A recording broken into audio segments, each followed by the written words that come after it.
بسم اللہ الرحمن الرحیم۔ السلام علیکم ناظرین۔ ایک علاقے میں ایک بابا جی کا انتقال ہو گیا۔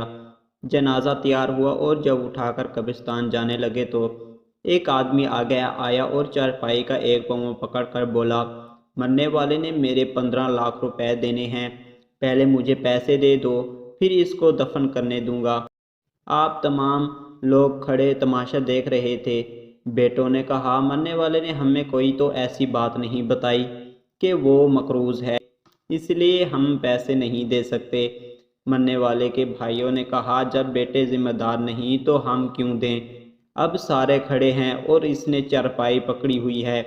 جب بات گھر کی عورتوں تک پہنچی، مرنے والے کی اکلوتی بیٹی نے جب یہ بات سنی تو فوراً اپنا سارا زیور اتارا اور اپنی ساری نقد رقم جمع کر اس آدمی کے لیے بھجوا دی اور کہا، اللہ تعالیٰ کے لیے یہ رقم اور زیور بیچ کر اس کی رقم رکھو اور میرے ابو کا جنازہ نہ روکو، میں مرنے سے پہلے سارا قرضہ ادا کر دوں گی، باقی رقم کا جلدی بندوبست کروں گی۔